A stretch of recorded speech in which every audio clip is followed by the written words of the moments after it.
Du coup, je vais vous parler donc de ma thèse d'exercice. C'était une enquête de satisfaction des usagers de la PrEP concernant la primo-prescription de PrEP par les médecins généralistes en ville. La PrEP, donc, c'est une prophylaxie contre le VIH utilisée comme méthode de prévention complémentaire contre l'infection. En France, il y a uniquement l'association d'antirétroviraux, donc emtricitabine, tenofovir, le générique du Truvada, qui est commercialisé et autorisé depuis 2017. Initialement, la primo-prescription pouvait être faite uniquement en Cégide ou par des infectiologues à l'hôpital, avec un suivi réalisable par tout médecin, mais en pratique surtout réalisé par des spécialistes. Et depuis juin 2021, suite au Covid, aux volontés des médecins et des patients d'initier, la primo-prescription a été généralisée à tous les médecins. Pour vous remettre un petit peu dans le contexte, on retrouve depuis au moins 10-15 ans une diminution de l'incidence du VIH avec un nombre de diagnostics qui a diminué de 11 à 21% entre 2022 et 2012. Une diminution qui concerne surtout les HSH donc nés en France et qui concerne assez peu les HSH nés à l'étranger et les personnes trans. En parallèle de ça, on retrouve aussi une diminution du diagnostic de SIDA, et une augmentation du nombre de dépistages réalisés des autres IST bactériennes, avec un niveau de co-infection au moment du diagnostic de l'infection par le VIH qui reste assez stable à 22%, notamment chez les HSH et les personnes trans. Pourquoi j'ai décidé de réaliser cette étude ? Parce qu'il y a eu peu d'études autour de la PrEP qui s'intéressaient aux patients et qu'il n'y avait pas eu d'études depuis la généralisation de la prescription, de la primo-prescription de PrEP. Donc il s'agissait d'une étude observationnelle transversale descriptive par des questionnaires en ligne entre avril et octobre 2023 avec un critère de jugement principal qui était la satisfaction donc, des usagers concernant la primo-prescription de PrEP par les médecins généralistes en ville. Critères de jugement secondaire, c'était la qualité de la relation entre le médecin et le patient, les avantages et les avantages estimés comparativement au Cégide. Et critères d'exclusion, la primo-prescription donc par tout médecin autre et l'âge inférieur à 18 ans. Concernant les répondants, on avait une majorité d'hommes cis pour 97% des répondants, une majorité de personnes homosexuelles, 89% des répondants, et une majorité de personnes vivant en milieu urbain à 93,5%. Concernant les résultats, on ne voit pas le graphique, on avait des répondants qui étaient majoritairement satisfaits de l'initiation par les généralistes en ville, avec 67% des répondants qui étaient plutôt satisfaits de celle-ci et 29% des répondants qui étaient totalement satisfaits des répondants de l'initiation par un généraliste, donc seulement 3,5% des répondants qui n'étaient pas satisfaits. Parmi les autres avantages estimés, il y avait le fait de déjà connaître le médecin, d'avoir déjà initié un suivi, de connaître la relation, puisque 44% des personnes interrogées avaient consulté leur médecin traitant habituel, et parmi eux, 71% n'avaient pas eu peur d'un changement dans la relation qu'ils pouvaient avoir avec leur médecin. Et 95% des interrogés avaient continué le suivi PrEP avec le même médecin consulté. Parmi les autres avantages, 87% des patients déclaraient s'être bien sentis écoutés par le médecin généraliste consulté et avoir eu des réponses adaptées à leurs questions. Ils n'avaient pas eu forcément de problème à aborder le sujet des IST et avaient estimé un bon sentiment de protection contre le VIH pour 97% des répondants, moins contre les autres IST pour 37% des répondants. Enfin, la proximité géographique était un avantage notable pour les répondants, notamment les personnes vivant en milieu rural et semi-rural par rapport au milieu urbain et par rapport aux Cégides et aux infectiologues. Il y a aussi des limites qui sont ressorties de la liste des données, notamment la difficulté qui persiste à aborder le sujet de la santé sexuelle, comparativement, je pense, aux Cégides où on va pour parler de sexualité. Une certaine difficulté à aborder le sujet de la PrEP, d'aborder les prises de risque, d'aborder l'identité de genre, d'aborder l'orientation sexuelle. 34% des répondants aussi une difficulté pour parler de chemsex et 32% parler de pratiques sexuelles d'une façon générale avec le médecin consulté. maintenant discuter des résultats. Il y a une certaine difficulté de recrutement des personnes pouvant bénéficier de la PrEP, avec une population de PrEPeurs qui reste majoritairement masculine, homosexuelle et vivant en milieu urbain, ce qui correspond à la fois aux personnes qui ont répondu au questionnaire et aussi des données d'utilisation du Truvada comme PrEP, mais qui ne correspond pas exactement à toutes les populations pouvant bénéficier de la PrEP. Déjà en milieu rural, ça représente seulement 9,3% des initiations de PrEP, les personnes vivant en milieu rural.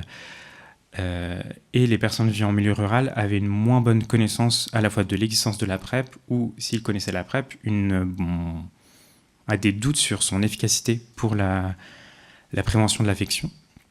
Et pas dans l'étude là parce que je n'ai pas posé la question, mais dans d'autres études sur la PrEP, les populations de travailleurs, travailleuses du sexe, des populations précaires, populations d'origine étrangère, des personnes trans étaient moins bien représentées comparativement en fait à la population générale, à la représentation des personnes dans la population générale. Pardon.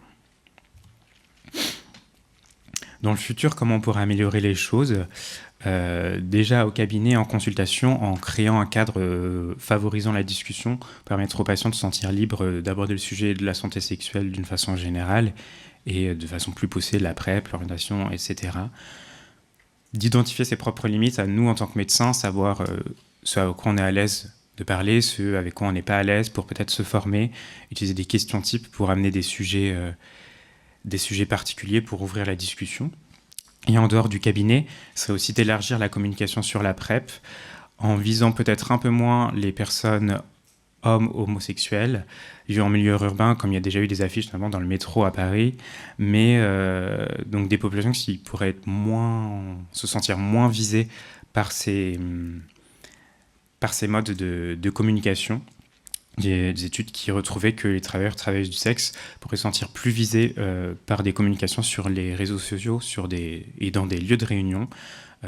Aussi, peut-être des affiches dans les langues étrangères, dans des passes, dans des centres municipaux de santé. Et bien sûr aussi la formation des étudiants dès le premier cycle et deuxième cycle des études. Et également, dans l'étude ressortit moins de bon sentiment de sécurité concernant les autres IST, avec en parallèle une baisse d'utilisation du préservatif depuis l'initiation de la PrEP, à un an d'utilisation de la PrEP.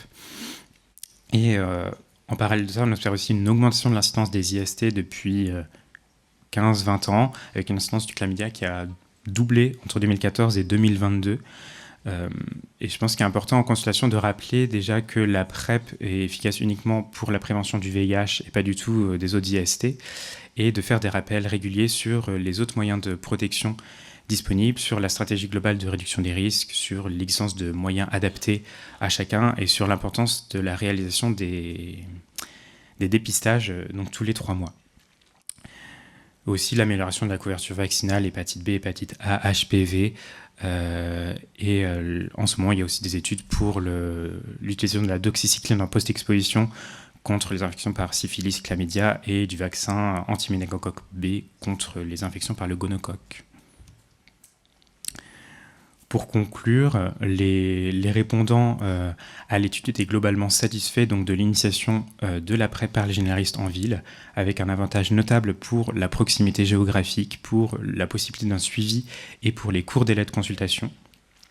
D'ailleurs, les généralistes libéraux représentaient 37% des initiateurs de PrEP début 2023, contre 14,9% en 2021.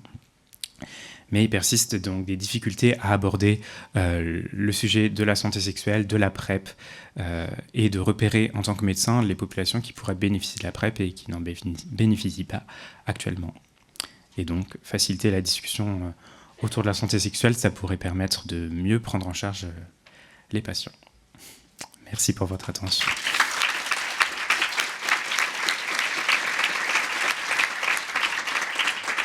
Je vous laisse poser vos questions.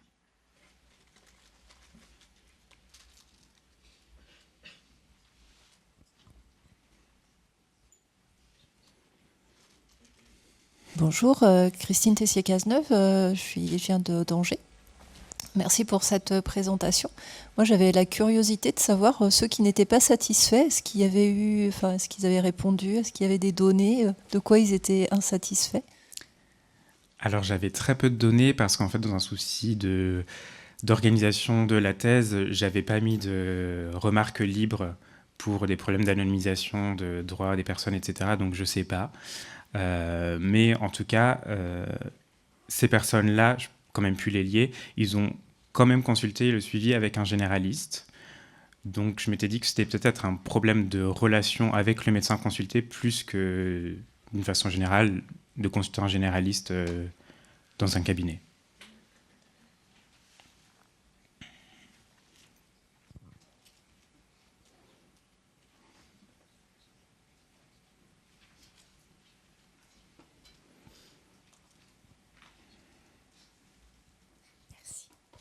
Bonjour, merci pour votre présentation.